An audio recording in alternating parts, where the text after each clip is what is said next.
अब तक हमने जाना कि निर्मला की शादी की तैयारियों के बीच उसके पिता का देहांत हो जाने के कारण लड़के वालों की तरफ से निर्मला के लिए ना हो जाती है और अब निर्मला की शादी एक अधेड़ उम्र के व्यक्ति मुंशी तोताराम के साथ कर दी जाती है, जो कि पहले से ही 3 बच्चों का पिता है।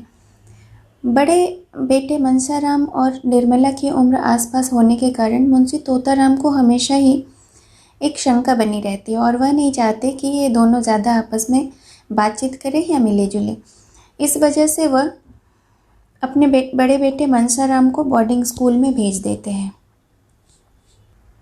इस बात का अंदाज़ा मनसाराम और निर्मला दोनों को ही लग जाता है कि मुंशी तोताराम ने क्यों उसे बोर्डिंग स्कूल भेजा है। मनसाराम की तबीयत पहले से ही ख़राब होती है और बोर्डिंग स्कूल जाकर उसकी तबीयत और भी ज़्यादा ख़राब हो जाती है और यह सोच कर कि उसके पिता उसके बारे में किस तरह की भावना रखते हैं, ये सोचकर वो और भी ज़्यादा दुखी और परेशान रहता है और उसकी तबीयत इस सोच में कहीं ज़्यादा ख़राब हो जाती है। इसके बाद उसे अस्पताल में भर्ती कराने की नौबत आ जाती है और अंत में मनसाराम की मृत्यु भी हो जाती है। लेकिन मृत्यु से ठीक पहले मनसाराम मुंशी तोताराम को यह विश्वास दिला देता है कि उसके मन में कोई भी उसकी माता के लिए किसी तरह की दुर्भावना नहीं थी और इसका अफसोस मुंशी तोताराम को अब उसके बेटे के मर जाने के बाद बहुत ज़्यादा हो रहा है। इस बीच निर्मला एक कन्या को जन्म देती है और उस कन्या में मुंशी तोताराम को मनसाराम की छवि दिखाई देती है और इसके साथ साथ निर्मला की छोटी बहन कृष्णा का विवाह भी पक्का हो जाता है और वह विवाह उसी घर में पक्का होता है जिस घर से निर्मला के लिए पहले ना हुई थी। अब देखते हैं आगे क्या होता है। निर्मला को यद्यपि अपने घर के झंझटों से अवकाश न था, पर कृष्णा के विवाह का संदेश पाकर वह किसी तरह रुक न पाई। उसकी माता ने उसे बहुत आग्रह करके बुलाया था और सबसे बड़ा आकर्षण यह था कि कृष्णा का विवाह उसी घर में हो रहा था जहां निर्मला का पहले तय हुआ था। आश्चर्य यह था कि इस बार ये लोग बिना किसी दहेज के विवाह को तैयार हो गए थे। निर्मला को कृष्णा के विषय में बड़ी चिंता हो रही थी। समझती थी मेरी ही तरह वह भी किसी के गले मर दी जाएगी। बहुत चाहती थी कि माता की कुछ सहायता करूं जिससे कृष्णा के लिए कोई योग्य वर मिल सके, लेकिन इधर वकील साहब के घर बैठ जाने से और महाजन के नालिश कर देने से उसका हाथ भी तंग था। ऐसी दशा में यह खबर पाकर उसे बहुत शांति मिली। चलने की तैयारी कर ली। वकील साहब स्टेशन तक पहुंचाने आए। नन्हे बच्चे से उन्हें बहुत प्रेम था, छोड़ते ही न थे। यहाँ तक कि निर्मला के साथ चलने को तैयार हो गए। लेकिन विवाह के 1 महीने पहले से उनका ससुराल में जाकर बैठना निर्मला को उचित न मालूम हुआ।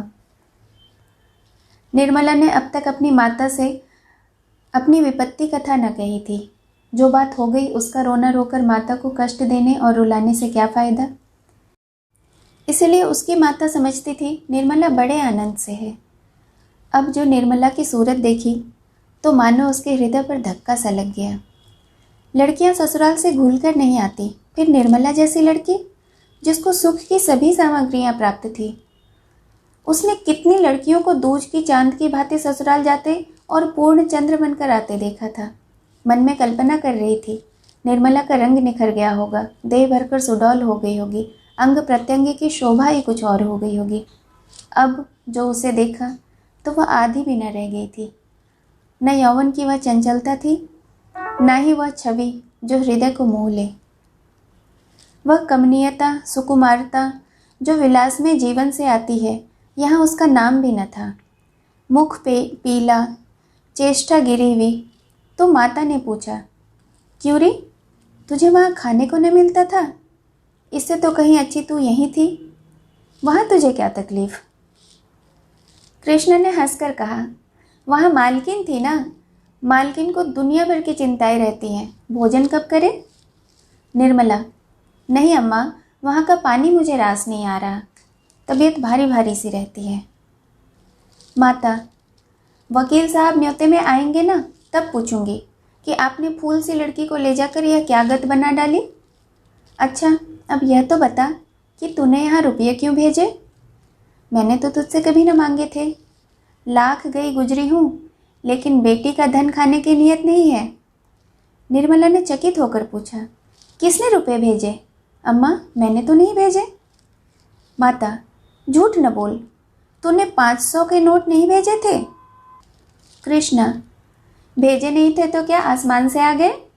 तुम्हारा नाम साफ लिखा है, मोहर भी वही की है। निर्मला, तुम्हारे चरण छूकर कहती हूँ, मैंने रुपए नहीं भेजे। कब की बात है? माता, अरे 2-2.5 महीने हुए होंगे। अगर तूने नहीं भेजे तो कहाँ से आए? निर्मला, मैं क्या जानूँ, मगर मैंने नहीं भेजे। हमारे यहाँ जवान बेटा मरा है, कचहरी ही नहीं जाते। मेरा हाथ तो आप ही तंग है, रुपये कहाँ से आते? माता, यह तो बड़े आश्चर्य की बात है। वहाँ तो और कोई तेरा सगा संबंधी नहीं? वकील साहब ने तुमसे चिपकर तो नहीं भेजे? निर्मला, नहीं अम्मा, मुझे तो विश्वास नहीं। माता, इसका पता लगाना चाहिए। मैंने तो सारे रुपये कृष्णा के गहने और कपड़े पर खर्च कर डाले। यह बड़ी मुश्किल हो गई। उधर दोनों लड़कों में किसी विषय पर विवाद खड़ा हो गया और कृष्णा उधर फैसला करने चली गई तो निर्मला ने माता से कहा, इस विवाह की बात सुनकर मुझे बहुत आश्चर्य हुआ। यह कैसे हुआ अम्मा? माता, यहाँ जो सुनता है दांतों तले अंगुलियां दबा लेता है। जिन लोगों ने पक्की की कराई बात फेर दी और वो भी थोड़े से रुपयों के लोभ में, वे अब बिना कुछ लिए विवाह करने को तैयार हो गए। समझ में नहीं आता। उन्होंने खुद ही पत्र भेजा था। मैंने साफ साफ लिख दिया, मेरे पास लेने देने को कुछ भी नहीं है। कुछ कन्या से ही आपकी सेवा कर सकती हूँ। निर्मला, इसका कुछ जवाब नहीं दिया? माता, शास्त्री जी पत्र लेकर गए थे।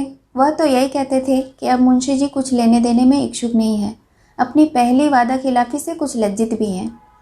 मुंशी जी से तो इतनी उदारता की आशा न थी, मगर सुनती हूँ उनके बड़े पुत्र बहुत सज्जन आदमी हैं। उन्होंने कह सुनकर बाप को राजी किया है। निर्मला, पहले तो वह महाशय भी थैली चाहते थे ना? माता, हाँ, मगर अब तो शास्त्री जी कहते थे कि दहेज के नाम से चिढ़ते हैं। सुना है यहाँ विवाह न करने से पछता भी रहे थे। रुपये के लिए बात छोड़ी थी। रुपये तो खूब पाए, मगर स्त्री पसंद नहीं। निर्मला के मन में उस पुरुष को देखने की प्रबल उत्कंठा हुई जो उसकी अवहेलना करके अब उसकी बहन का उद्धार करना चाहता है। प्रायश्चित ही सही, लेकिन कितने ऐसे प्राणी हैं जो इस तरह का प्रायश्चित करने को तैयार हैं? उनसे बातें करने के लिए, नम्र शब्दों से उनका तिरस्कार करने के लिए, अपनी अनुपम छवि दिखाकर उन्हें और भी जलाने के लिए निर्मला का हृदय अधीर हो उठा। रात दोनों बहनें एक ही कमरे में सोई। मोहल्ले में किन किन लड़कियों का विवाह हो गया, कौन कौन लड़कोरी हुई, किस किस के का विवाह धूमधाम से हुआ, किस किस के पति इच्छानुकूल मिले, कौन कितने गहने चढ़ावे में लाया, इन्हीं विषयों में दोनों पर देर तक बातें होती रही। कृष्णा बार बार चाहती थी कि बहन के घर का हालचाल पूछूं, मगर निर्मला ने उसे पूछने का अवसर ही न दिया। जानती थी कि यह जो बातें पूछेगी उसे बताने में उसे बहुत संकोच होगा।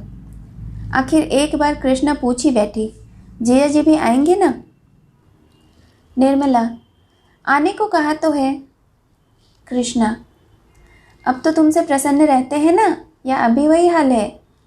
मैं तो सुना करती थी दुहाजू पति स्त्रियों को प्राणों से भी ज़्यादा प्रिय समझते हैं। वहाँ बिल्कुल उल्टी बात देखी। आखिर किस बात पर बिगड़ते रहते हैं? निर्मला, अब मैं किसी के मन की बात क्या जानूँ? कृष्णा, मैं तो समझती हूँ तुम्हारी रुखाई से ही चिढ़ते होंगे। तुम हो यहीं से जली हुई गई थी, वहाँ भी उन्हें कुछ कहा होगा। निर्मला, यह बात नहीं है कृष्णा, मैं सौगंध खाकर कहती हूँ, जो मेरे मन में उनकी ओर से जरा भी मैल हो। मुझसे जहाँ तक हो सकता है मैं उनकी सेवा करती हूँ। अगर उनकी जगह कोई देवता भी होता तो भी मैं इससे ज़्यादा और कुछ न कर सकती थी। उन्हें भी मुझसे प्रेम है, बराबर मेरा मुँह देखते रहते हैं, लेकिन जो बात उनकी और मेरे काबू के बाहर है उसके लिए वह क्या कर सकते हैं और मैं भी क्या कर सकती हूँ? न वह जवान हो सकते हैं और न मैं बुढ़िया हो सकती हूँ। जवान बनने के लिए वह न जाने कितने रस और भस्म खाते हैं। मैं बुढ़िया बनने के लिए दूध घी सब छोड़े बैठी हूँ। सोचती हूँ मेरे दुबलेपन से ही कुछ अवस्था में भेद कम हो जाए, लेकिन न उन्हें पौष्टिक पदार्थों से कुछ लाभ प्राप्त होता है, न मुझे उपवासों से। जब से मनसाराम का देहांत हो गया है तब से उनकी दशा और भी खराब हो गई है। कृष्णा, मनसाराम को तो तुम भी बहुत प्यार करती थी। निर्मला, वह लड़का ही ऐसा था कि जो देखता उसे प्यार करता। ऐसी बड़ी बड़ी डोरेदार आंखें मैंने किसी की नहीं देखी। कमल की भांति मुख हमेशा खिला रहता था। ऐसा साहसी कि अगर अवसर आ पड़ता तो आग में कूद जाता। कृष्णा, मैं तुमसे कहती हूँ, जब वह आकर मेरे पास बैठ जाता था ना, मैं अपने आप को भूल जाती थी। जी चाहता था वह हरदम सामने बैठा रहे और मैं उसे देखा करूँ। मेरे मन में पाप का लेश मात्र भी न था। अगर एक क्षण के लिए भी मैंने उसे किसी और भाव से देखा तो मेरी आंखें फूट जाए, पर न जाने क्यों उसे अपने पास देखकर मेरा हृदय फूला न समाता था। इसीलिए मैंने पढ़ने का स्वांग रचा, नहीं तो वह घर आता ही न था। यह मैं जानती हूँ, अगर उसके मन में पाप होता तो मैं उसके लिए सब कुछ कर सकती थी। कृष्णा, अरे बहन चुप रहो, ऐसी बातें मुंह से निकालती हो। निर्मला, हाँ, यह बात सुनने में बुरी लगती है और है भी बुरी, लेकिन मनुष्य की प्रकृति तो कोई नहीं बदल सकता। तू ही बता, एक 50 वर्ष के मर्द के साथ तेरा विवाह हो जाए तो तू क्या करेगी। कृष्णा, बहन मैं तो जहर खाकर सो रहूँगी, मुझसे तो उसका मुंह भी देखते न बने। निर्मला, तो बस यही समझ ले, उस लड़के ने कभी मेरी ओर आंख उठाकर नहीं देखा, लेकिन बुढ़े तो शक्की ही होते हैं। तुम्हारे जीजा उस लड़के के दुश्मन हो गए और आखिरकार उसकी जान लेकर ही छोड़ी। जिस दिन से उसे मालूम हो गया कि पिताजी के मन में मेरी ओर से संदेह है, उसी दिन से उसे ज्वर चढ़ा, जो जान लेकर ही गया। हाय, उस अंतिम समय का दृश्य आंखों से नहीं उतरता। मैं अस्पताल गई थी, वह ज्वर में बेहोश पड़ा था, उठने की शक्ति न थी, लेकिन जो ही मेरी आवाज़ सुनी चौंक कर उठ बैठा और माता माता कहकर मेरे पैरों पर गिर पड़ा। कृष्णा, उस समय ऐसा जी चाहता था अपने प्राण निकाल कर उसे दे दूं। मेरे पैरों पर ही वह मूर्छित हो गया और फिर आंखें न खोली। डॉक्टर ने उसकी देह में ताज़ा खून डालने का प्रयास किया, यही सुनकर मैं दौड़ी गई थी, लेकिन जब तक डॉक्टर लोग वह क्रिया आरंभ करते उसके प्राण निकल गए। कृष्णा, ताज़ा रक्त पड़ जाने से उसकी जान बच सकती थी। निर्मला, कौन जानता था, लेकिन मैं तो अपने शरीर की अंतिम बूंद तक देने को तैयार थी। उस दशा में भी उसका मुखमंडल दीपक की भांति चमक रहा था। अगर वह मुझे देखते ही दौड़कर मेरे पैरों पर न गिर पड़ता और पहले ही कुछ रक्त देह में पहुंच जाता तो शायद बच जाता था। कृष्णा, तो तुमने पहले उसे उसी वक्त क्यों न लिटा दिया। निर्मला, अरे पगली, तू अभी तक बात नहीं समझी। वह मेरे पैरों पर गिरकर और माता पुत्र का संबंध दिखाकर अपने बाप के दिल से वह संदेह निकालना चाहता था। केवल इसीलिए वह उठा था। मेरा क्लेश मिटाने के लिए उसने प्राण दे दिए और उसकी वह इच्छा पूरी हो गई। तुम्हारे जय जी उसी दिन से सीधे हो गए। अब तो मुझे उनकी दशा पर दया आती है। पुत्र शक उनका प्राण लेकर छोड़ेगा। मुझ पर संदेह करके जो मेरे साथ अन्याय किया है अब उसका प्रतिशोध कर रहे हैं। अब उनकी सूरत देखकर तू डर जाएगी। बूढ़े बाबा हो गए हैं, कमर भी कुछ झुक चली है। कृष्णा, बूढ़े लोग इतने शक्की क्यों होते हैं बहन।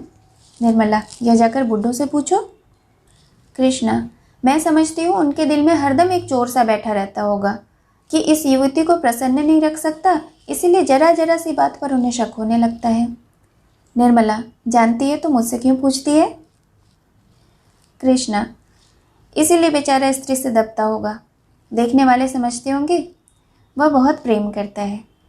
निर्मला, तूने इतने ही दिनों में इतनी बातें कहाँ से सीख ली। इन बातों को जानने दे। बता, तुझे वह वर पसंद है। उसकी तस्वीर तो देखी होगी ना। कृष्णा, हाँ, आई तो थी। लाऊं, देखोगी। एक क्षण में कृष्णा ने तस्वीर लाकर निर्मला के हाथ में रख दी। निर्मला ने मुस्कुराकर कहा, तू तो बड़ी भाग्यवान है। कृष्णा, अम्मा जी ने भी बहुत पसंद किया। निर्मला, तुझे पसंद है कि नहीं सो कह, दूसरों की बात न चला। कृष्णा, शक्ल सूरत तो बुरी नहीं है, स्वभाव का हाल ईश्वर जाने। शास्त्री जी तो कहते थे ऐसे सुशील और चरित्रवान युवक कम होंगे। निर्मला, यहाँ से तेरी तस्वीर भी गई थी। कृष्णा, हाँ गई तो थी, शास्त्री जी ही तो लेकर गए थे। निर्मला, उन्हें पसंद आई? कृष्णा, अब किसी के मन की बात मैं क्या जानूं, शास्त्री जी कहते थे बहुत खुश हुए थे। निर्मला, अच्छा बता, तुझे क्या उपहार दूं, अभी से बता दे जिससे बनवा कर रखूं। निर्मला, तुम्हें जो जी चाहता है दे देना, उन्हें पुस्तकों से बहुत प्रेम है, अच्छी अच्छी पुस्तकें मंगवा देना। निर्मला, उनके लिए नहीं, तेरे लिए पूछती हूँ। कृष्णा, अपने लिए ही तो कह रही हूँ। निर्मला, तस्वीर की तरफ देखते हुए, कपड़े सब खद्दड़ के मालूम होते हैं। कृष्णा, हाँ खद्दड़ के बड़े प्रेमी हैं, सुनती हूँ पीठ पर खद्दड़ लाद कर देहातों में बेचने जाया करते हैं, व्याख्यान देने में भी चतुर हैं। निर्मला, तब तो मुझे भी खद्द पहनना पड़ेगा, मुझे तो मोटे कपड़ों से चिढ़ है। कृष्णा, उन्हें मोटे कपड़े अच्छे लगते हैं, मैंने तो चरखा चलाना सीख लिया है। निर्मला, सच? सूत निकाल लेती है? कृष्णा, हाँ बहन, थोड़ा थोड़ा निकाल लेती हूँ। जब वह खद्दड़ के इतने प्रेमी हैं जो तो चरखा जरूर चलाते होंगे, मैं न चला सकूँगी तो मुझे कितना लज्जित होना पड़ेगा। इस तरह बात करते करते दोनों बहनें सोईं। कोई 2 बजे रात को बच्ची रोई तो निर्मला की नींद खुली। देखा तो कृष्णा की चारपाई खाली थी। निर्मला को आश्चर्य हुआ, इतनी रात गई कृष्णा कहाँ चली गई, शायद पानी वानी पीने गई हो। मगर पानी तो सिरहाने रखा हुआ था, फिर कहाँ गई? उसने 2-3 बार नाम लेकर आवाज़ दी, पर कृष्णा का पता न चला। तब तो निर्मला घबरा उठी, उसके मन में भांति भांति की शंकाएं होने लगी। सहसा उसे ख्याल आया कि शायद अपने कमरे में न चली गई हो। बच्ची सो गई तो वह उठकर कृष्णा के कमरे के द्वार पर आई। उसका अनुमान ठीक था, कृष्णा अपने कमरे में ही थी। सारा घर सो रहा था और वह बैठी चरखा चला रही थी। इतनी तन्मयता से शायद उसने थिएटर भी न देखा होगा। निर्मला दंग रह गई, अंदर जाकर बोली, क्या कर रही है रे, यह चरखा चलाने का समय है? कृष्णा चौंक कर उठ बैठी और संकोच से सिर झुकाकर बोली, तुम्हारी नींद कैसे खुल गई, पानी वानी तो मैंने वहीं रख दिया था। निर्मला, मैं कहती हूँ दिन में तुझे समय नहीं मिलता जो इतनी रात को चरखा चला रही है। कृष्णा, दिन को फुर्सत ही नहीं मिलती। निर्मला सूत देखकर, सूत तो बहुत महीन है। कृष्णा, हाँ बहन, यह सूत तो मोटा है, मैं बारीक सूत लाकर उनके लिए साफा बनाना चाहती हूँ, यही मेरा उपहार होगा। निर्मला, बात तो तूने खूब सोची, इससे अधिक मूल्यवान वस्तु उनकी दृष्टि में और क्या होगी। अच्छा उठ इस वक्त, कल काटना, कहीं बीमार पड़ जाएगी तो सब धरा धराया रह जाएगा। कृष्णा, नहीं बहन, तुम चलकर सो, मैं अभी आती हूँ। निर्मला ने अधिक आग्रह न किया, लेटने चली गई, मगर किसी तरह नींद आई। कृष्णा की उत्सुकता और यह उमंग देखकर उसका हृदय किसी अलक्षित आकांक्षा से आंदोलित हो उठा। ओह, इस समय इसका हृदय कितना प्रफुल्लित हो रहा है, अनुराग ने इसे कितना उन्मत्त कर रखा है। तब उसे अपने विवाह की याद आई, जिस दिन तिलक किया गया था। उसी दिन से उसकी सारी चंचलता, सारी सजीवता विदा हो गई। अपनी कोठरी में बैठकर वह किस्मत को रोती रहती थी और ईश्वर से विनय कहती थी कि उसके प्राण निकल जाएं। अपराधी जैसे दंड की प्रतीक्षा करता है, उसी भांति वह विवाह की प्रतीक्षा कर रही थी। उस विवाह की जिसमें उसके जीवन की सारी अभिलाषाएं विलीन हो जाएंगी। जब मंडप के नीचे बने हुए हवन कुंड में उसकी सारी आशाएं जलकर भस्म हो जाएंगी। महीना कटते देर न लगी, विवाह का शुभ मुहूर्त आ पहुंचा। मेहमानों से घर भर गया। मुंशी तोताराम एक दिन पहले आ गए थे और उनके साथ निर्मला की सहेली भी आई। निर्मला ने बहुत आग्रह न किया था, वह खुद आने को उत्सुक थी। निर्मला की सबसे बड़ी उत्कंठा यही थी कि वर के बड़े भाई के दर्शन करूंगी और हो सकता तो उसकी सद्बुद्धि पर धन्यवाद दूंगी। सुधा ने हंसकर कहा, तुम उनसे बोल सकोगी? निर्मला, क्यों, बोलने में क्या हानि है, अब तो दूसरा ही संबंध हो गया, अब मैं न बोलूँगी तो तुम्हें तो हो ही।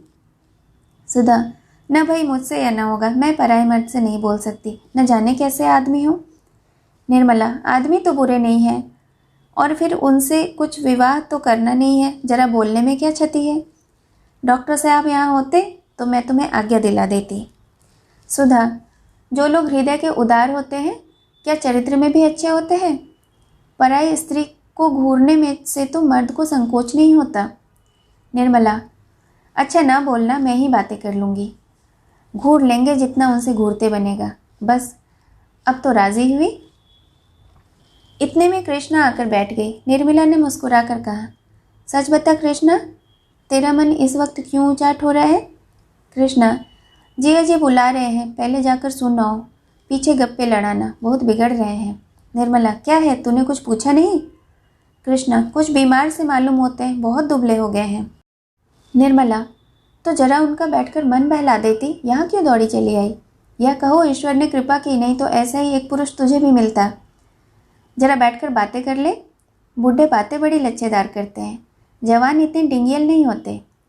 कृष्णा, नहीं बहन, तुम जाओ, मुझसे तो वहाँ नहीं बैठा जाता।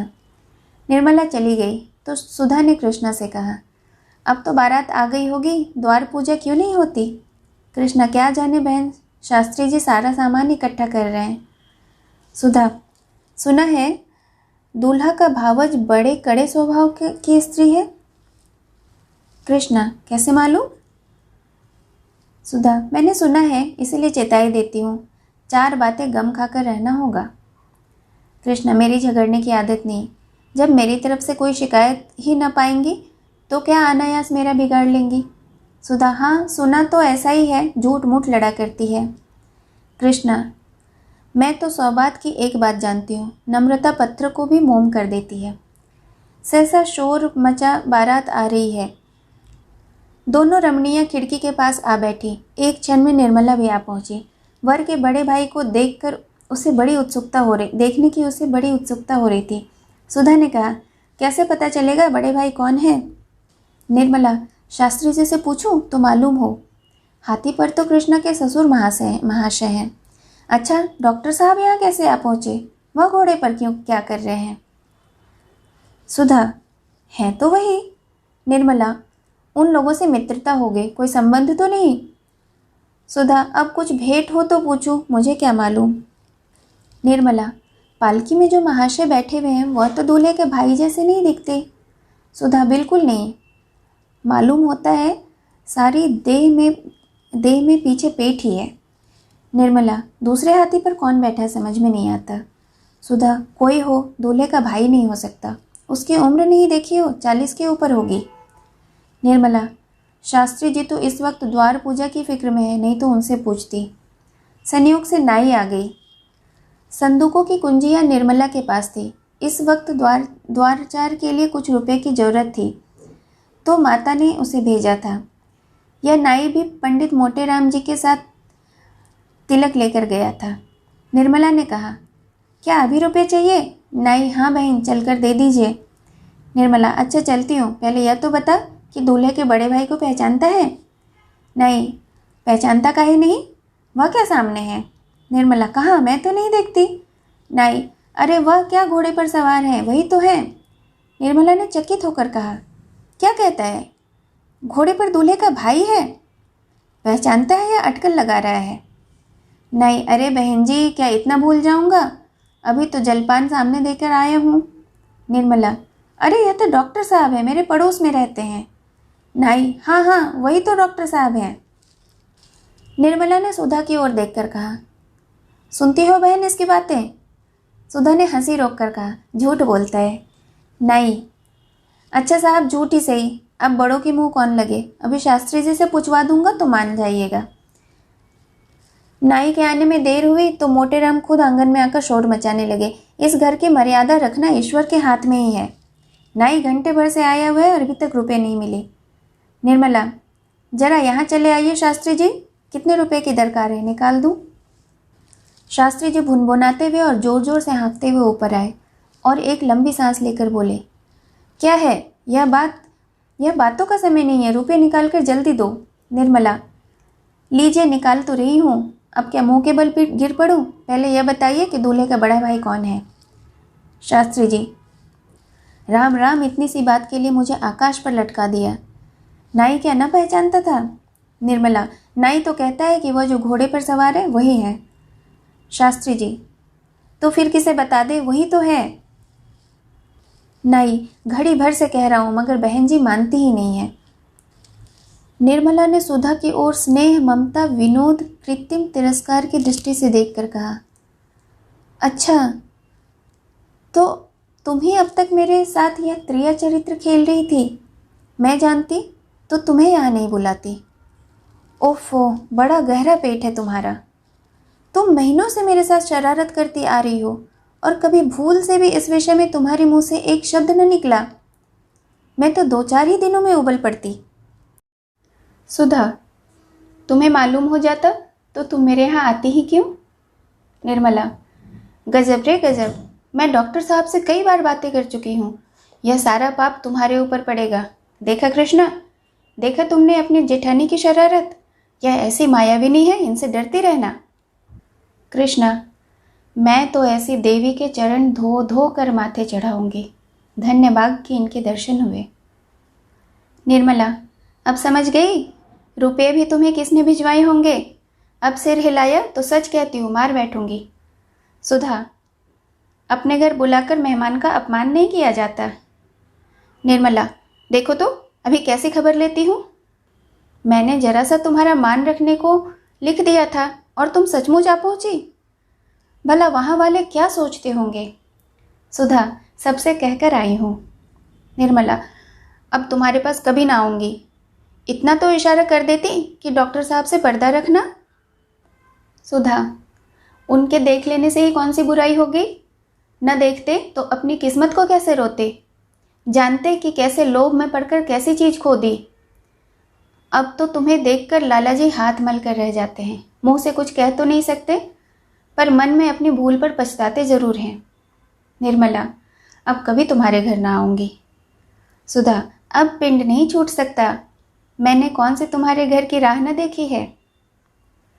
द्वार पूजा समाप्त हो चुकी थी। मेहमान लोग बैठकर जलपान कर रहे थे। मुंशी जी के बगल में ही डॉक्टर सिन्हा बैठे हुए थे। निर्मला ने कोठे पर छिपकर उन्हें देखा और उसका कलेजा थम कर रह गया। एक आरोग्य, यौवन और प्रतिभा का देवता था, पर दूसरा, इस विषय में कुछ नहीं कहना उचित है। निर्मला ने डॉक्टर साहब को सैकड़ों ही बार देखा था, पर आज उसके हृदय में जो विचार उठ रहे थे वह कभी न उठे थे। बार बार यही जी चाहता था कि बुलाकर खूब फटकारूं, ऐसे ऐसे ताने मारूं कि वह याद रखें, रुला रुला कर छोड़ूं, मगर सहम के रह जाती थी। बारात जनवासे चली गई। भोजन की तैयारी हो रही थी। निर्मला भोजन के थाल चुनने में व्यस्त थी। सहसा महरी ने आकर कहा, बिट्टी, तुम्हें सुधा रानी बुला रही है, तुम्हारे कमरे में बैठी है। निर्मला ने थाल छोड़ दिया और घबराई हुई सुधा के पास गई, मगर अंदर कदम रखते ही ठिठक गई। डॉक्टर सिन्हा सामने खड़े थे। सुधा ने मुस्कुरा कर कहा, लो बहन, बुला दिया, अब जितना चाहो फटकारो, मैं दरवाज़ा रोके खड़ी हूँ, कहीं भाग नहीं सकते। डॉक्टर साहब ने गंभीर भाव से कहा, भागता कौन है, यहाँ तो मैं सर झुकाए खड़ा हूँ। निर्मला ने हाथ जोड़कर कहा, इसी तरह कृपा दृष्टि रखिएगा, भूल न जाइएगा, यह मेरी विनय है। कृष्णा के विवाह के बाद सुधा चली गई, लेकिन निर्मला मैके में ही रह गई। वकील साहब बार बार लिखते थे, पर वह न जाती थी। वहाँ जाने को उसका जी न चाहता था। वहाँ कोई ऐसी चीज़ भी तो न थी जो उसे खींच ले जाए। या माता की सेवा और छोटे भाइयों की देखभाल में उसका समय बड़े आनंद से कट जाता था। वकील साहब खुद आते तो शायद वह जाने को राजी हो जाती, लेकिन इस विवाह में मोहल्ले की लड़कियों ने उनकी वह दुर्गति की थी कि बेचारे आने का नाम ही न लेते थे। सुधा ने भी कई बार पत्र लिखा, पर निर्मला ने उसे भी हील हवाले कर दिया। आखिर एक दिन सुधा ने नौकर को साथ लिया और स्वयं आधम की। जब दोनों गले मिल चुकी तो सुधा ने कहा, तुम्हें तो वहाँ जाते मानो डर लगता है। निर्मला, हाँ बहन, डर तो लगता है। ब्याह की गई 3 साल में आई, अब तो वहाँ गई तो उम्र ही खत्म हो जाएगी। फिर कौन बुलाता है और कौन आता है। सुधा, आने को क्या हुआ, जब जी चाहे चले आना। वहाँ वकील साहब बहुत बेचैन हो रहे हैं। निर्मला, बहुत बेचैन, रात को शायद नींद ना आती हो। सुधा, बहन, तुम्हारा कलेजा पत्थर का है। उनकी दशा देखकर तरस आता है। कहते थे घर में पूछने वाला कोई नहीं, न कोई लड़का न बाला, किससे जी बहलाए। जब से दूसरे मकान में उठाए हैं बहुत दुखी रहते हैं। निर्मला, लड़के तो ईश्वर ने दिए हैं दो दो। सुधा, उन दोनों की तो बड़ी शिकायत करते थे। जिया राम तो अब बात ही नहीं सुनता। रहा छोटा, वह भी उसी के कहने में है। बेचारे बड़े लड़के की याद कर रोया करते हैं। निर्मला, जिया राम तो शरीर न था, वह बदमाशी कब से सीख गया। मेरी तो कोई बात न टालता था, इशारे पर काम करता था। सुधा, क्या जाने बहन, सुना कहता है आप ही ने भैया को जहर देकर मार डाला है। आप हत्यारे हैं। कई बार तुमसे विवाह करने के लिए ताने दे चुका है। ऐसी ऐसी बातें कहता है कि वकील साहब रो पड़ते हैं। अरे और तो क्या कहूँ, एक दिन पत्थर उठाकर मारने दौड़ा था। निर्मला ने गंभीर चिंता में पड़कर कहा, यह लड़का तो बड़ा शैतान निकला। उसे यह किसने कहा कि उसके भाई को उन्होंने जहर दिया है। सुधा, वह तुम्ही से ठीक होगा। निर्मला को यह नई चिंता पैदा हो गई। अगर जिया का यही रंग है, अपने बाप से लड़ने को तैयार रहता है, तो मुझे क्यों दबने देगा। वह रात को बड़ी देर तक इसी फिक्र में डूबी रही। मनसाराम की आज उसे बहुत याद आई। उसके साथ जिंदगी आराम से कट जाती।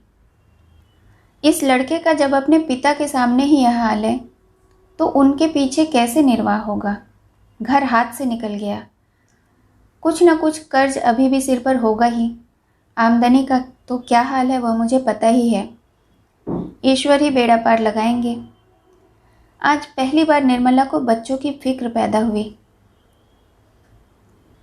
इस बेचारी का न जाने क्या हाल होगा। ईश्वर ने यह विपत्ति सर डाल दी। मुझे तो उसकी जरूरत न थी। जन्म लेना ही था तो किसी भाग्यवान के घर जन्म लेती। बच्ची उसकी छाती से लिपटी हुई सो रही थी। माता ने उसको और भी चिपटा लिया, मानो कोई उसके हाथ से उसे छीने ले जाता है। निर्मला के पास ही सुधा की चारपाई भी थी। निर्मला तो चिंता के सागर में गोते खा रही थी और सुधा मीठी नींद का आनंद ले रही थी। क्या उसे अपने बालक की फिक्र सताती है? मृत्यु तो बूढ़े और जवान का भेद नहीं करती। फिर सुधा को कोई चिंता नहीं सताती होगी। उसे तो कभी भविष्य की चिंता करते और उदास नहीं देखा। सहसा सुधा की नींद खुल गई। उसने निर्मला को भी अपने को अभी तक जागते देखा तो बोली, अरे अभी तक सोई नहीं? निर्मला, नींद ही नहीं आती। सुधा, आंखें बंद कर लो, आप ही नींद आ जाएगी। मैं तो चारपाई पर आते ही मर से जाती हूँ। न जाने मुझे क्यों इतनी नींद आती है। शायद कोई रोग है। निर्मला, हाँ, बड़ा भारी रोग है। डॉक्टर साहब से कहो दवा शुरू करें। सुधा, तो आखिर जाग कर क्या सोचूं? कभी कभी मैके की याद आ जाती है तो उस दिन जरा देर से आँख लगती है। निर्मला, डॉक्टर साहब की याद नहीं आती? सुधा, कभी नहीं। उनकी याद क्यों आए? जानती हूँ कि टेनिस खेल कर आए होंगे, खाना खाया होगा और आराम से लेटे होंगे। निर्मला, लो, सोहन भी जाग गया। जब तुम जाग गई तो भला यह क्यों सोने लगा? सुधा, हाँ बहन, इसकी अजीब आदत है। मेरे साथ सोता है और मेरे ही साथ जगता है। उस जन्म का कोई तपस्वी है। देखो, इसके माथे पर तिलक का कैसा निशान है। बाहों पर भी ऐसे ही निशान है। जरूर कोई तपस्वी है। निर्मला, तपस्वी लोग चंदन तिलक नहीं लगाते। उस जन्म का कोई धूर्त पुजारी होगा। क्यों रे, तू कहाँ का पुजारी था, बता। सुधा, मैं इसका ब्याह किसी बच्ची से करूँगी। निर्मला, देखो बहन, गाली देती हो। बहन से भी भाई का ब्याह होता है। सुधा, मैं तो करूँगी, चाहे कुछ भी कहो। ऐसी सुंदर बहू कहाँ पाऊँगी। जरा देखो बहन, इसकी देह कुछ गर्म है या मुझे ऐसी मालूम होती है। निर्मला ने सोहन का माथा छूकर कहा, नहीं नहीं, देह गर्म है। यह ज्वर कब आया? दूध तो पी रहा है ना। सुधा, अभी सोया था, तब तो देह ठंडी थी। शायद सर्दी लग गई। उड़ाकर सुलाए देती हूँ, सवेरे तक ठीक हो जाएगा। सवेरा हुआ तो सोहन की दशा और भी खराब हो गई।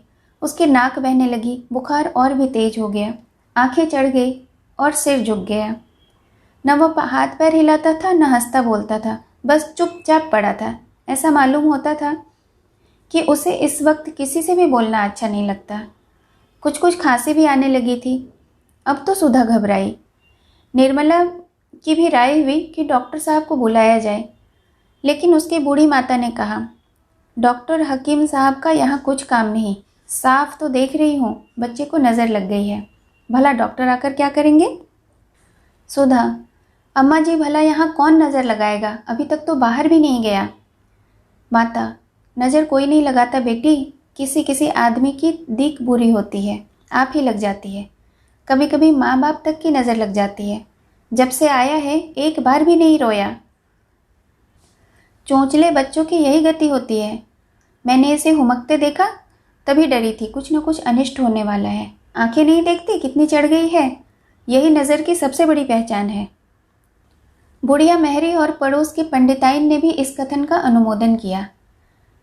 बस महंगू ने आकर बच्चे का मुंह देखा और हंसकर बोला, मालकिन यह दीख है और कुछ नहीं, जरा पतली पतली तीलियाँ मंगवा दीजिए। भगवान ने चाहा तो संध्या तक बच्चा हंसने लगेगा। सरकंडे के 5 टुकड़े लाए गए। महंगू ने उन्हें बराबर करके एक डोरे से बांध दिया और कुछ बुदबुदा कर अपने हाथों से 5 बार सोहन का सिर सहलाया। अब जो देखा तो 5 तीलियाँ छोटी बड़ी हो गई थी। सब स्त्रियां यह कौतुक देखकर दंग रह गई। अब नज़र में किसे संदेह हो सकता था। महंगू ने फिर बच्चे को तीलियों से सहलाना शुरू किया। अब की तीलियां बराबर हो गई, लेकिन थोड़ा सा अंतर रह गया। यह इस बात का प्रमाण था कि नज़र का असर अब और थोड़ा सा रह गया है। महंगू सबको दिलासा देकर शाम को फिर आने का वादा करके चला गया। बालक की दशा दिन को और भी खराब हो गई, खांसी का जोर हो गया। शाम के समय महंगू ने आकर फिर तीलियों का तमाशा किया। इस वक्त 5 तीलियां बराबर निकली।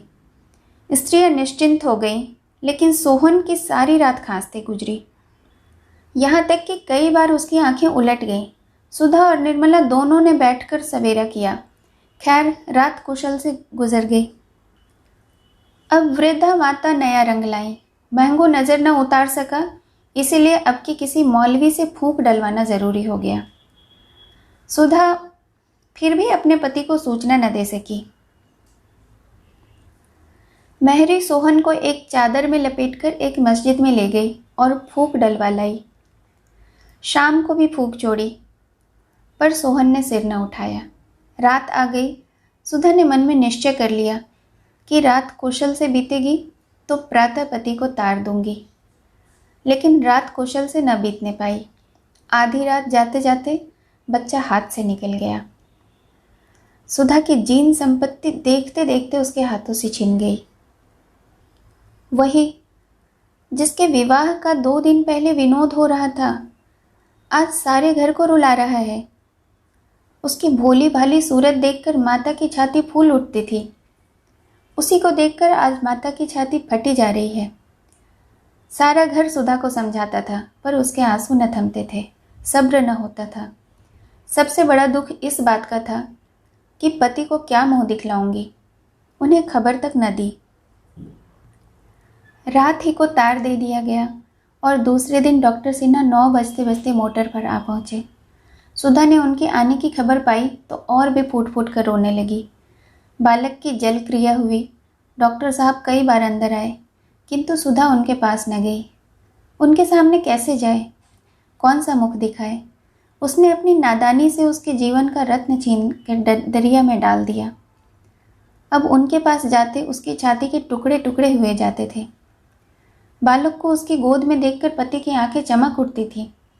बालक हुमक कर पिता की गोद में चला जाता था। माता फिर बुलाती तो पिता की छाती से चिपट जाता और लाख चुमकारने दुलारने पर भी बाप का गोद न छोड़ता था।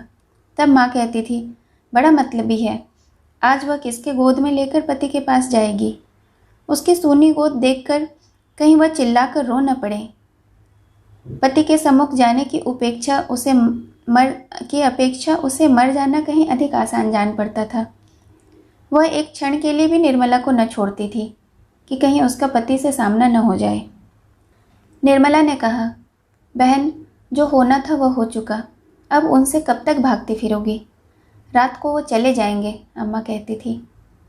सुधा ने सजल नेत्रों से ताकते हुए कहा, कौन मुंह लेकर जाऊं उनके पास? मुझे डर लग रहा है, उनके सामने जाते ही मेरा पैर न थरथराने लगे और मैं गिर न पड़ूं। निर्मला, चलो मैं तुम्हारे साथ चलती हूँ, तुम्हें संभाले रहूँगी। सुधा, मुझे छोड़कर भाग तो न जाओगी? निर्मला, नहीं नहीं, नहीं भागूंगी। सुधा, मेरा कलेजा तो अभी से उमड़ा जाता है। मैं इतना घोर वज्रपात होने पर भी बैठी हूँ, यही मुझे आश्चर्य हो रहा है। सोहन को वह मुझ बहुत प्यार करते थे बहन। न जाने उनके चित्त की क्या दशा होगी, मैं उन्हें क्या ढांढस बंधाऊंगी। आप ही रोती रहूंगी। क्या कल रात को चले जाएंगे? निर्मला, हाँ, अम्मा तो कहती थी छुट्टी नहीं ली है। दोनों सहेलियां मर्दाने कमरे की ओर चली, लेकिन कमरे के द्वार पर पहुंचकर सुधा ने निर्मला से विदा ले लिया। कमरे में अकेले दाखिल हुई। डॉक्टर साहब घबरा रहे थे कि न जाने सुधा की क्या दशा होगी। भांति भांति की शंकाएं मन में आ रही थीं। जाने को तैयार बैठे थे, लेकिन जी न चाहता था। जीवन शून्य सा मालूम होता था। मन ही मन कुढ़ रहे थे। अगर ईश्वर को इतनी जल्दी यह पदार्थ देकर छीन लेना था तो दिया ही क्यों? उन्होंने तो कभी संतान के लिए ईश्वर से प्रार्थना न की थी। वह आजन्म निसंतान रह सकते थे, पर संतान पाकर उससे वंचित हो जाना उन्हें असहाय जान पड़ा। क्या सचमुच मनुष्य ईश्वर का एक खिलौना है? यही मानव जीवन का महत्व है? यह केवल बालकों का घरौंदा है, जिसके बनने का न कोई हेतु है न बिगड़ने का। लेकिन बालकों को भी तो अपने घरौंदों से, अपने कागज की नावों से, अपनी लकड़ी के घोड़ों से ममता होती है। अच्छे खिलौने वह जानकर छिपा कर रखते हैं। अगर ईश्वर बालक ही है तो विचित्र बालक है। किंतु बुद्धि तो ईश्वर का यह रूप स्वीकार नहीं कर सकती। अनंत सृष्टि का कर्ता उद्दंड बालक नहीं हो सकता। हम उसे उन सारे गुणों से विभूषित करते हैं जो हमारी बुद्धि की पहुंच से बाहर है। लेकिन क्या हंसते खेलते बालक का प्राण हर लेना? क्या ईश्वर ऐसा पैशाचिक खेल खेल सकता है? सहसा सुधा दबे पांव कमरे में दाखिल हुई। डॉक्टर साहब उठ खड़े हुए, उसके समीप आकर बोले, तुम कहाँ थी सुधा? मैं तुम्हारी राह देख रहा था।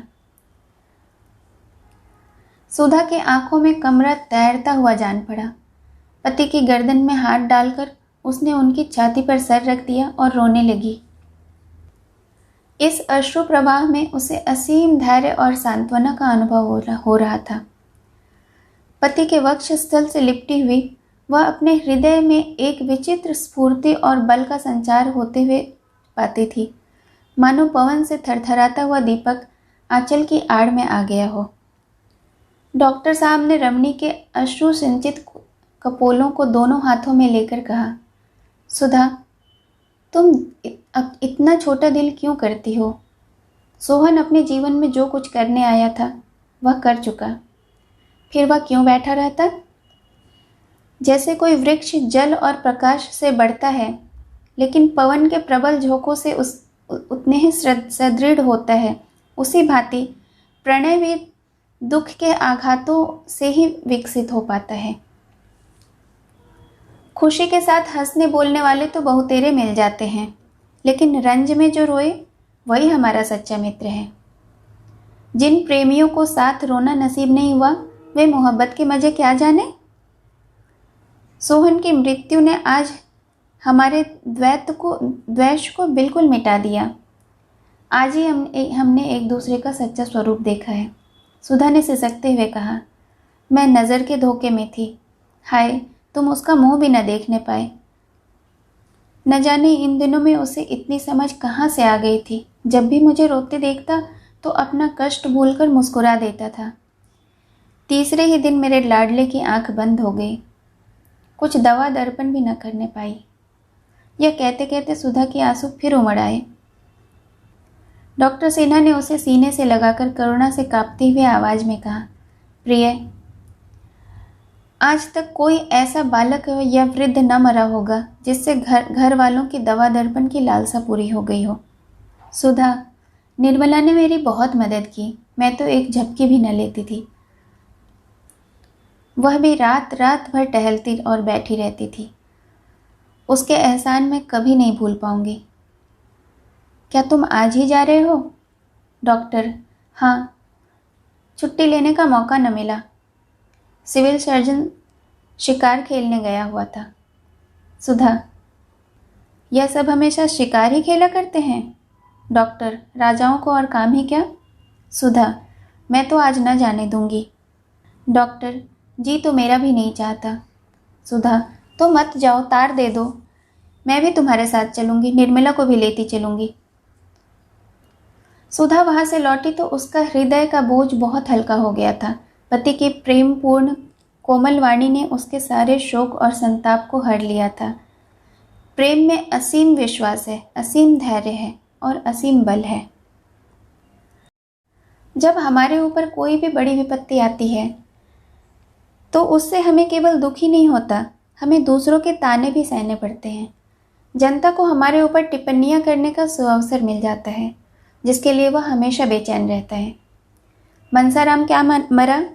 मानो समाज को उन पर आवाज़ें कसने का बहाना मिल गया। भीतर की बात कौन जाने, प्रत्यक्ष बात यह थी कि यह सब सौतेली माँ की करतूत है। चारों तरफ यही चर्चा हो रही थी। ईश्वर न करे लड़कों को सौतेली माँ से पाला पड़े, जिसे अपना बना बनाया घर उजाड़ना हो, अपने प्यारे बच्चों के गर्दन पे छुरी फेरनी हो, वह बच्चों के रहते हुए अपना दूसरा ब्याह करे। ऐसा कभी नहीं देखा कि सौत के आने पर घर तबाह ना हो गया हो। वही बाप जो बच्चों पर जान देता था, सौत के आते ही उन्हीं बच्चों का दुश्मन हो जाता है, उसकी मति ही बदल जाती है। ऐसी देवी ने जन्म ही नहीं लिया जिसने सौत के बच्चों को अपना समझा हो। मुश्किल यह थी कि लोग टिप्पणियों से संतुष्ट न होते थे। कुछ ऐसे सज्जन भी थे जिन्हें अब जियाराम और सियाराम से विशेष स्नेह हो गया था। वे दोनों बालकों की बड़ी सहानुभूति प्रकट करते थे। यहाँ तक कि दो एक महिलाएं तो उसकी माता के शील और स्वभाव को याद करके आंसू भी बहाने लगती थी। हाय हाय, बेचारी क्या जानती थी कि उसके मरते ही लाडलों की यह दुर्दशा हो जाएगी। अब दूध मक्खन काहे को मिलता होगा? जियाराम कहता, मिलता क्यों नहीं? महिला कहती, मिलता है। अरे बेटा, मिलना भी कई तरह का होता है। पानी वाला दूध टके सेर का मंगा कर रख दिया, पियो चाहे ना पियो, कौन पूछता है। नहीं तो बेचारी नौकर से दूध दुहवा कर मंगवाती थी। वह तो चेहरा ही कहे देता है, दूध की सूरत छिपी नहीं रहती। वह सूरत अब नहीं रही। जिया को अपनी माँ के समय का दूध का स्वाद तो न याद था जो इस आक्षेप का उत्तर देता, और न उस समय की अपनी सूरत ही याद थी। चुप रह जाता। इन शुभाकांक्षाओं का असर भी पड़ना स्वाभाविक था। जियाराम को अपने घर वालों से चिढ़ होने लगी थी। मुंशी जी मकान की नीलामी हो जाने के बाद दूसरे घर में उठाए थे तो किराए की फिक्र बनी हुई थी। निर्मला ने मक्खन बंद कर दिया था। वह आदमी आमदनी ही न रही तो खर्चा कैसे होता। दोनों का हार अलग कर दिए गए थे। जियाराम को यह बातें बुरी लगती थी। जब निर्मला मैके चली गई तो मुंशी जी ने दूध भी बंद करा दिया। नवजात कन्या की चिंता भी अभी उनके सिर पर सवार हो गई थी। सियाराम ने बिगड़ कर कहा, दूध बंद रहने से तो आपका महल बन रहा होगा, भोजन भी बंद कर दीजिए। मुंशी जी, दूध पीने का शौक है तो जाकर दुहा क्यों नहीं लाते? पानी के पैसे तो मुझसे न दिए जाएंगे। जियाराम, मैं दूध दुहाने जाऊं? कोई स्कूल का लड़का देख ले तब।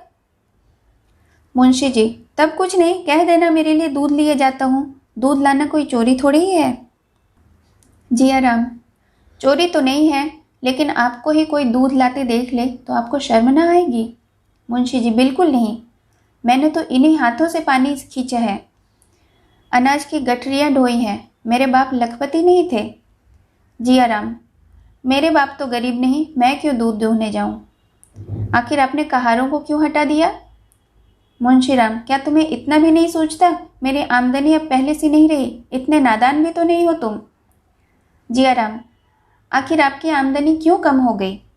मुंशी, जब तुम्हें अकल ही नहीं है तो तुम्हें क्या समझाऊं? यहाँ जिंदगी से तंग आ गया हूँ। मुकदमे कौन ले, और ले भी तो तैयार कौन करे? अब दिल नहीं रहा, अब तो जिंदगी के दिन पूरे कर रहा हूँ। सारे अरमान लल्लू के साथ चले गए। जियाराम, अपने ही हाथों ना? मुंशी जी ने चीख कर कहा। अरे अहमद, यह ईश्वर की मर्जी थी, अपने हाथों से कोई गला थोड़ी काटता है अपने बेटे का। जियाराम, ईश्वर तो आपका विवाह करने ना आया था। मुंशी जी अब जब्द न कर सके, लाल लाल आंखें निकाल कर बोले, क्या तुम आज लड़ने के लिए कमर बांध कर आए हो? आखिर किसके बूते पर? मेरी रोटियों से तो नहीं चलाते? जब इस काबिल हो जाना तब मुझे उपदेश देना, तब मैं सुन लूंगा। अभी तुम्हें मुझे उपदेश देने का कोई अधिकार नहीं। कुछ दिन और अदब और तमीज़ में रहो। तुम मेरे सलाहकार नहीं हो जो मैं तुम्हारे काम करूं। मेरी पैदा की हुई दौलत है, उसे चाहे जैसे खर्च करूं, तुमको जबान खोलने का कोई भी हक नहीं। अगर फिर भी तुमने बेअदबी की तो इसका नतीजा बुरा होगा। जब मनशाराम जैसा रत्न खोकर मेरे प्राण न निकले तो तुम्हारे बगैर मैं मर नहीं जाऊंगा, समझ गए? यह कड़ी फटकार पाकर भी जियाराम वहां से न टला। निशंक भाव से बोला, तो आप क्या चाहते हैं? हमें चाहे कितनी भी तकलीफ हो हम मुंह न खोलें? मुझसे तो यह ना होगा। भाई साहब को अदब और तमीज़ का जो इनाम मिला है ना, उसकी मुझे भूख नहीं। मुझ में जहर खाकर प्राण देने की हिम्मत नहीं। ऐसे अदब को मैं दूर से ही दंडवत करता हूँ। मुंशी जी, तुम्हें ऐसी बातें करते हुए शर्म नहीं आती? जियाराम, लड़के अपने बुजुर्गों का ही नकल करते हैं। मुंशी जी का क्रोध शांत हो गया। जियाराम पर उसका कुछ भी असर न होगा उसका इन्हें यकीन हो गया था। उठकर टहलने चले गए। आज उन्हें सूचना मिल गई थी कि इस घर का शीघ्र ही सर्वनाश होने वाला है। उस दिन से पिता और पुत्र में रोज ही किसी न किसी बात पर झपट हो जाती थी। मुंशी जी ज्यों तो तरह देते थे। जियाराम और भी शेर होता जाता था। एक दिन जियाराम ने रुक्मणी के यहाँ तक कह डाला, बाप है यह समझकर छोड़ देता हूँ, नहीं तो मेरे ऐसे ऐसे साथी हैं कि चाहूँ तो भरे बाजार में पिटवा दूँ। रुक्मणी ने मुंशी जी से कह दिया। मुंशी जी ने प्रकट रूप से तो बेपरवाही ही दिखाई, पर उनके मन में शंका समा गई। शाम को सैर करना छोड़ दिया। अब यह नई चिंता सवार हो गई। इसी भय से वह निर्मला को भी न लाते थे कि शैतान उनके साथ भी यही बर्ताव करेगा। जियाराम एक बार दबी जवान में कह चुका था, देखो अब के कैसे इस घर में आती है। मुंशी जी भी खूब समझ गए थे कि मैं इसका कुछ भी नहीं कर सकता। कोई बाहर का आदमी होता तो उसे पुलिस और कानून के शिकंजे में कसते, पर अपने लड़के को क्या करें? सच कहा है, आदमी हारता है तो अपने ही लड़कों से। एक दिन डॉक्टर सिन्हा ने जियाराम को बुलाकर समझाना शुरू किया। जियाराम उनका अदब करता था, चुपचाप बैठा सुनता रहा। जब डॉक्टर साहब ने अंत में पूछा, आखिर तुम चाहते क्या हो? तो वह बोला, साफ साफ कह दूं, बुरा तो न मानिएगा। सिन्हा, नहीं, जो कुछ तुम्हारे दिल में हो साफ साफ कहो। जियाराम, तो सुनिए, जब से भैया मरे हैं मुझे पिताजी की सूरत देखकर क्रोध आता है।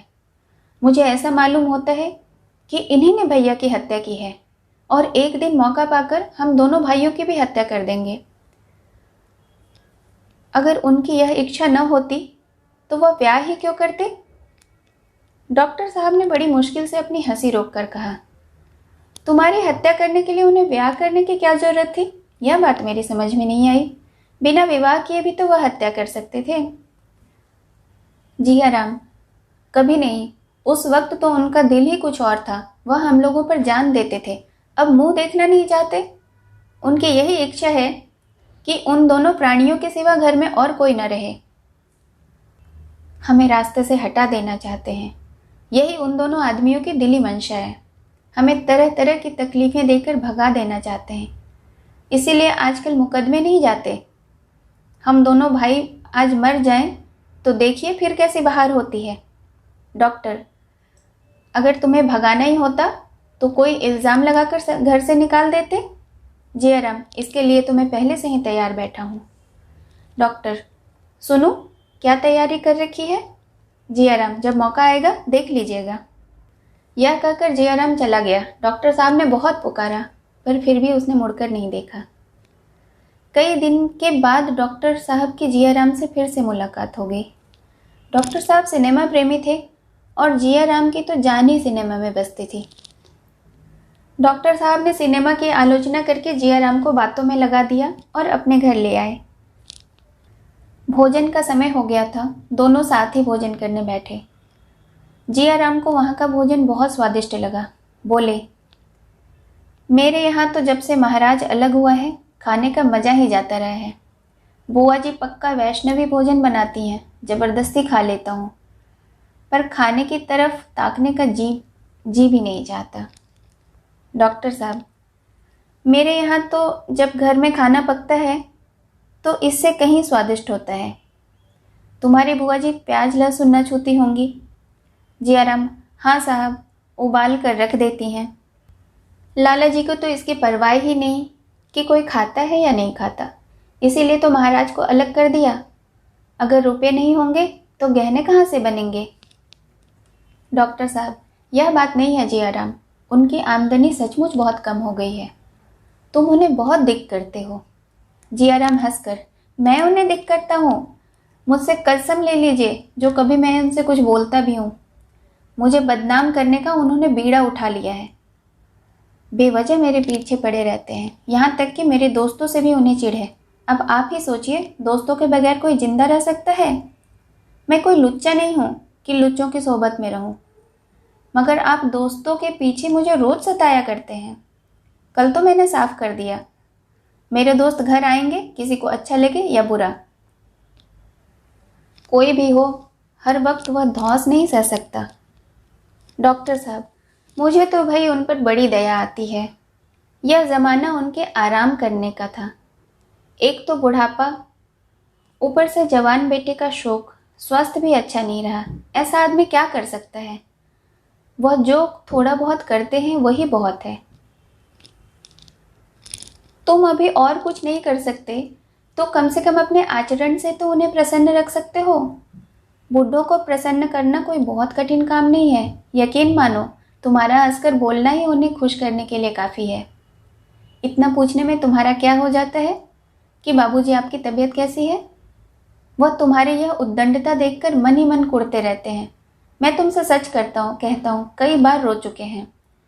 उन्होंने मान ली कि शादी करने में गलती की, इसे वह भी स्वीकार करते हैं, लेकिन तुम अपने कर्तव्य से क्यों मुंह मोड़ते हो? वह तुम्हारे पिता हैं, तुम्हें उनकी सेवा करनी चाहिए। एक बात भी ऐसे मुंह से न निकलनी चाहिए जिससे उनका दिल दुखे। उन्हें यह ख्याल करने का मौका ही क्यों दे कि सब मेरी कमाई खाने वाले हैं, बात पूछने वाला कोई भी नहीं। मेरी उम्र तुमसे कहीं ज़्यादा है जियाराम, पर आज तक मैंने अपने पिताजी की किसी बात का जवाब नहीं दिया। वह आज भी मुझे डांटते हैं, सिर झुकाकर सुन लेता हूँ। जानता हूँ वह जो कुछ कहते हैं मेरे भले के लिए ही कहते हैं। माता पिता से बढ़कर हमारा हितैषी कौन हो सकता है? उनके ऋण से कौन मुक्त हो सकता है? जियाराम बैठा रोता रहा। अभी उसके सद्भावों का संपूर्णतः लोप न हुआ था। अपनी दुर्जनता उसे साफ नजर आ रही थी। इतनी ग्लानि तो उसे बहुत दिनों से न आई थी। रोकर डॉक्टर साहब से कहा, मैं बहुत लज्जित हूँ, दूसरों के बहकाने में आ गया। अब आप मेरी जरा भी शिकायत न सुनेंगे। मेरा अपराध क्षमा कर दीजिए, मैं बहुत अभागा हूँ, मैंने उन्हें बहुत सताया है। उनसे कहिए मेरे अपराध को क्षमा कर दें, नहीं तो मैं मुंह में कालिक लगाकर कहीं निकल जाऊंगा, डूब मरूंगा। डॉक्टर साहब अपनी उपदेश कुशलता पर फूले न समाये। जियाराम को गले लगाकर विदा किया। जियाराम घर पहुंचा तो 11 बज चुके थे। मुंशी जी भोजन करके अभी बाहर आए थे। उसे देखते ही बोले, जानते हो कै बजे हैं? 12 का वक्त है। जियाराम ने बड़ी विनम्रता से कहा। डॉक्टर सिन्हा मिल गए थे। उनके साथ उनके घर तक चला गया था। उन्होंने खाने के लिए जिद की तो मजबूरन खाना पड़ा। इसी से देर हो गई। मुंशी जी, डॉक्टर सिन्हा से दुखड़े रोने गए होंगे या और कोई काम था? जियाराम की नम्रता का चौथा भाग उड़ गया। बोला, दुखड़े रोने की मेरी आदत नहीं है मुंशी जी, जरा भी नहीं। तुम्हारे मुंह में तो जबान ही नहीं। मुझसे जो लोग तुम्हारी बातें करते हैं वह गढ़ा करते होंगे। जियाराम, और दिनों की तो मैं नहीं कहता, लेकिन आज डॉक्टर साहब के यहाँ मैंने कोई ऐसी बात नहीं की जो इस वक्त आपके सामने न कर सकूं। मुंशी जी, बड़ी खुशी की बात है, बेहद खुशी हुई। आज से गुरु दक्षिणा ले ली क्या? जियाराम की नम्रता का एक चातुर्य और गायब हो गया। सिर उठाकर बोला, आदमी बिना गुरु दक्षिणा लिए हुए भी अपनी बुराइयों पर लज्जित हो सकता है। अपना सुधार करने के लिए गुरु मंत्र की कोई ज़रूरी चीज़ नहीं। मुंशी जी, अब तो लुच्चे न जमा होंगे ना? जियाराम, आप किसी को लुच्चा क्यों कहते हैं?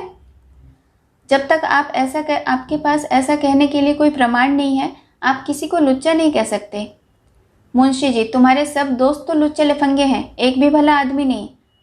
मैंने तुमसे कई बार कह चुका है, यहाँ उन्हें जमा मत किया करो। आज मैं आखिरी बार कह देता हूँ, अगर तुमने उन शोधों को यहाँ जमा किया तो मुझे पुलिस की सहायता लेनी पड़ेगी। जियाराम की नम्रता का एक चातुर्य और गायब हो गया। फड़क कर बोला, अच्छी बात है, पुलिस की सहायता ले लीजिए, देखें क्या करती हैं। मेरे दोस्तों में आधे से ज़्यादा पुलिस के अफसरों के ही बेटे हैं। जब आप ही मेरा सुधार करने पर तुले हुए हैं तो मैं व्यर्थ में क्यों कष्ट उठाऊं? यह कहता हुआ जियाराम अपने कमरे में चला गया और एक क्षण के बाद हारमोनियम के मीठे स्वरों की आवाज़ बाहर आने लगी। सहृदयता का जलाया हुआ दीपक निर्दयी व्यंग के एक झोंके से बुझ गया। आड़ा हुआ घोड़ा चुमकारने से जोर से मारने लगा था, पर हंटर पड़ते ही फिर से अड़ गया और गाड़ी को पीछे ढकेलने लगा।